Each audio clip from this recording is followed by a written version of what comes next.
नमस्कार सगळ्या पत्रकार मित्रांचं स्वागत. महाराष्ट्रामध्ये स्थानिक स्वराज्य संस्थेच्या निवडणुका सुरू आहेत. 25 मे 2025 एक नोटिफिकेशन स्टेट इलेक्शन कमिशन काढतं आणि त्याच आधारावर आपण बघत आहात की ज्या छोटे पक्ष आहेत त्यांना डावलण्याचं काम, मग ते सिम्बॉल वितरणाच्या संदर्भात असेल किंवा निवडणूक प्रक्रियेच्या संदर्भामध्ये असेल, हे निवडणूक आयोग करत आलेला आहे. निवडणूक आयोग स्वतंत्रपणे या निवडणुका राबवायला पाहिजे, पण त्या स्वतंत्र राबवताना आपल्याला दिसत नाहीत. आणि नुकताच आणखी एक निर्णय स्टेट इलेक्शन कमिशनने दिलाय. तेव्हा त्या निर्णयाच्या संदर्भामध्ये आदरणीय बाळासाहेब आंबेडकर हे आपलं मत प्रदर्शित करतायत, पक्षाच्या वतीनं आपलं मत प्रदर्शित करतायत. तेव्हा मी त्यांना विनंती करतो की त्यांनी यावर आपला मुद्दे मांडावे. नागपूर हायकोर्टाचा जो निर्णय आहे की ज्याच्यामध्ये डिस्ट्रिक्ट जजने जे निकाल दिलेले नाहीत त्यांच्या संदर्भातला जो निर्णय घेतलेला आहे की ते पोस्टपोन, मतदान तिथलं जे पोस्टपोन करण्यात आलेलं आहे,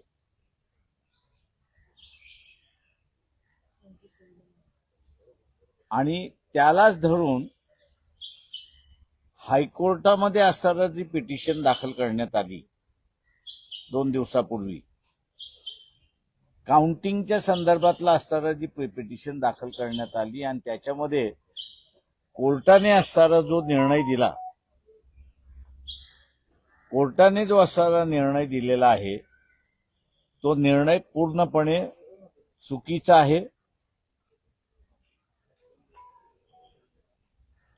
आहे.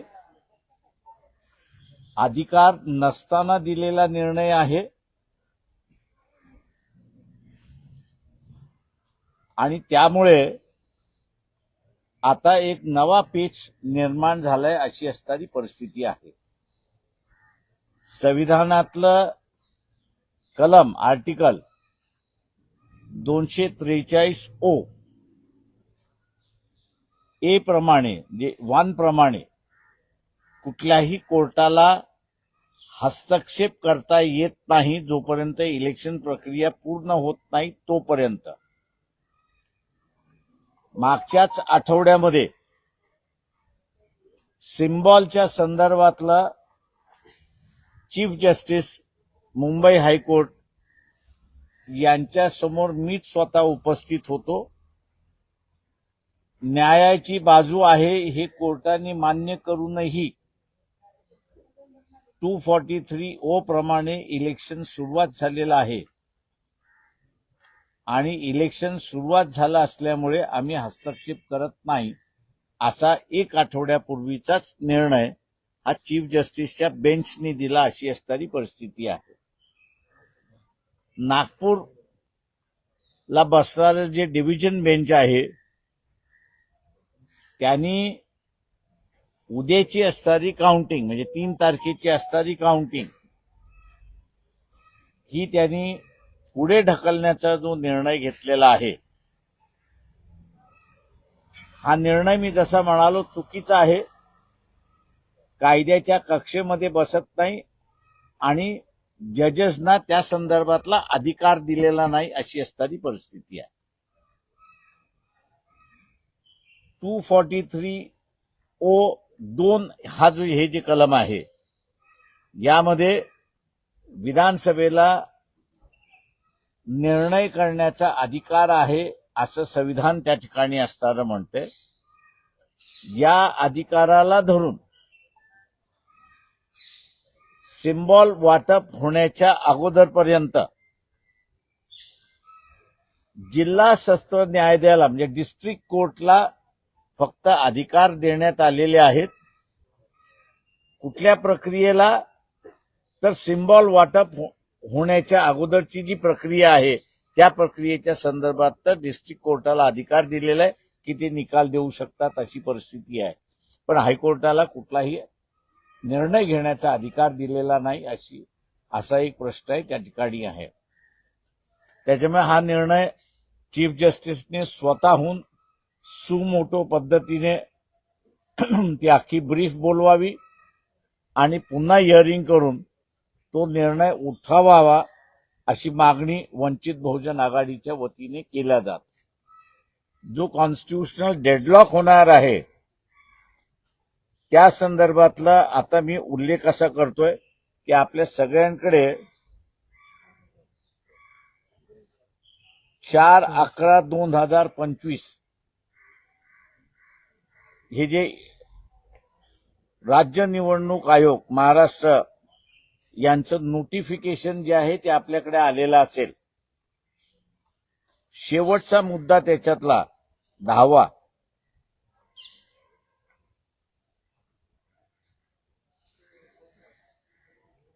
परिशिष्ट 1 मध्ये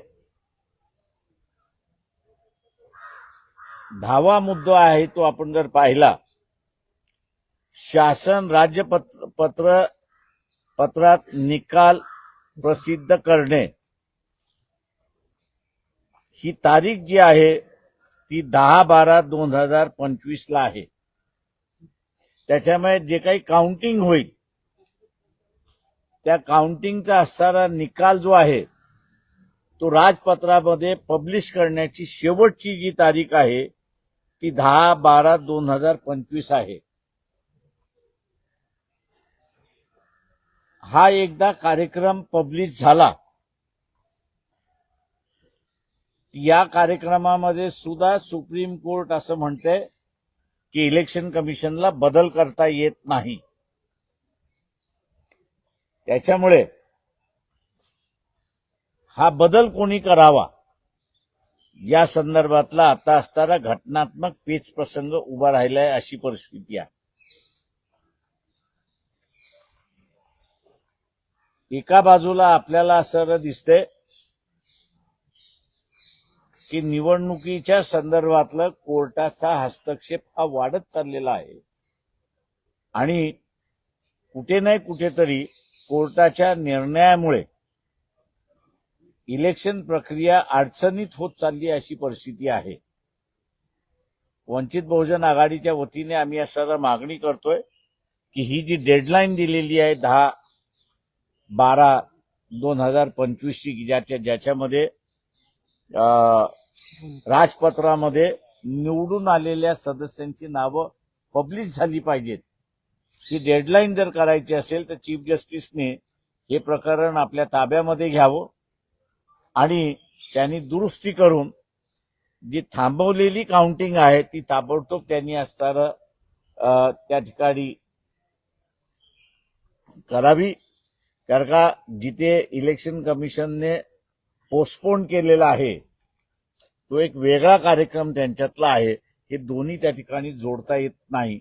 आणि म्हणून ह्या घटनात्मक पेच प्रसंगातून बाहेर पडायचं असेल तर चीफ जस्टिसला ऍक्शन घेणं हे गरजेचं आहे.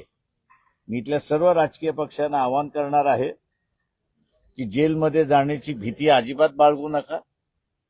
याच्यावरती तुम्ही काही जेलमध्ये जाणार नाही. तुमच्या पक्षाचे असणारे जे लीगल सेल्स आहेत त्यांना म्हणा भूमिका घ्या आणि इलेक्शन एकदाच पार पाडू द्या अशी परिस्थिती आहे. आपण आता विचारा. सर, सुप्रीम कोर्टाच्या आदेशाचा उल्लंघन झालेलं आहे, तर याला तुम्ही नाही, सुप्रीम कोर्टाच्या आदेशाचं उल्लंघन अजून झालेलं नाही. 10 तारखेनंतर तो उल्लंघन होईल, त्याच्या अगोदर होत तोपर्यंत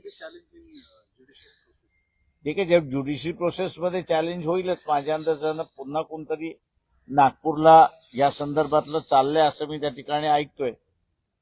पण हे तर स्वतः निवडणूक आयोगानेच आपला कार्यक्रम रिहर्स केला नाही. नाही, असे काय तो अधिकार का इलेक्शन कमिशनला आहे की कुठल्या तरी मतदारसंघातलं इलेक्शन पोस्टपोन करण्याचा अधिकार हा इलेक्शन कमिशनला आहे. त्याची नवीन तारीख डिक्लेअर करण्याचा अधिकार इलेक्शन कमिशनला आहे. पण कोर्टाला त्यामुळे झालेलं इलेक्शन हे त्या इलेक्शनशी जोडता येत नाही किंवा त्याच्याशी त्यांना जोडण्याचा अधिकार नाही, ही घटना त्या ठिकाणी असताना स्पष्ट करते. सर, निवडणूक आयोगाने कुठली इमर्जन्सी सिच्युएशन त्यामध्ये नमूद केलेली नाही, तर ते पण म्हणजे एखादा निर्णय पुढे ढकलण्यासाठी इमर्जन्सी सिच्युएशन नाही, त्यांनी इलेक्शन कमिशननी जे निर्णय पुढे ढकललेले आहेत ते विधानसभेने, मी जसं म्हटलं की सिम्बॉल वाटप होण्याच्या अगोदरची जी प्रक्रिया आहे त्याच्या संदर्भातलं विधानसभेने पिटिशन हिअर करण्याचा, निर्णय देण्याचा अधिकार डिस्ट्रिक्ट कोर्टाला दिलेला आहे. तेव्हा ज्या ह्याच्यामध्ये डिस्ट्रिक्ट कोर्टामध्ये निकाल झालेला नाही त्याच्याच संदर्भातलं त्यांनी असताना पोस्टपोनमेंट केलेलं आहे आणि तो पोस्टपोनमेंट करणं हे इलेक्शन कमिशनच्या अधिकाराखाली आहे. हा कायद्यामध्ये तरतूद आहे. एक असा पण प्रश्न निर्माण होतोय की स्थानिक स्वराज्य संस्थेच्या निवडणुका या निवडणूक आयोग रितसर पद्धतीत घेऊ नाही शकली तर विधानसभेच्या निवडणुका कशा झाल्या असतील, असा एक मोठा प्रश्न सातत्याने सोशल मीडियावरती बाकी राजकीय देखील विचारतात. मान्य आहे मला. सरकारच सगळं ऑपरेट करतो आयोगाला असं आहे. आणि दुसरीकडे स्वतः सरकार हायजॅक करतंय निवडणूक असं एकंदरीत स्पष्टीकरण आलंय की ते सुद्धा निवडणूक आयोगाच्या या सगळ्या प्रक्रियेवर कुठेतरी नाराज असे तुम्ही सगळेजण असताना नागपूरची असणारी ही पोस्टपोन करण्याची पिटिशन कोणी दाखल केली? तो उमेदवार सुद्धा भारतीय जनता पक्षाचा आहे ना. ह्यांनी करायचं रडायचं आणि मी करायचं मारल्यासारखं अशीच अवस्था आहे. जिथं जिथं निवडणुका काल पार पडल्या ते 10 तारखेच्या आत व्हावं अशी आपली मागणी आहे. त्याच्याशिवाय तुम्हाला पब्लिश करता येणारच नाहीये. 21 तारखेची जी तारीख दिली त्याला असं त्या 21 तारखेच्या काउंटिंगला काहीच महत्व राहत नाही. मी आता आयोगाने परवा दिवशी जे नोटिफिकेशन काढलं ते इलिगल आहे म्हणायचं, चुकीचं आहे. म्हणजे चुकीचं आहे काय? त्यांनी नोटिफिकेशन काढलेलंच नाहीये. काढलं नाही 21 तारखेपर्यंत पोस्टपोन जे राहिलेल्या जागा जे आहेत. राहिलेल्या जागांचं झाले का एक लक्षात घ्या, तुम्ही मिक्स करताय. त्यांचं नोटिफिकेशन राहिलेल्या जागांचं आहे, झालेल्या जागांचं आहे का? नाही. इश्यू झालेल्या जागेंचं आहे. म्हणजे जे काल मतदान झालेलं आहे त्याचं counting व्हावं अशी मागणी करताय का? एक तर माझं म्हणणं असं आहे त्याच्यामध्ये की निवडणूक आयोगाने असणारं स्वतःहून कोर्टामध्ये जावं की तुम्ही महाराष्ट्रातील ताज्या बातम्यांसाठी बघत रहा टाइम्स टुडे टीव्ही. सोबतच शेअर करा, सबस्क्राईब करा आणि बेल आयकॉन प्रेस करा.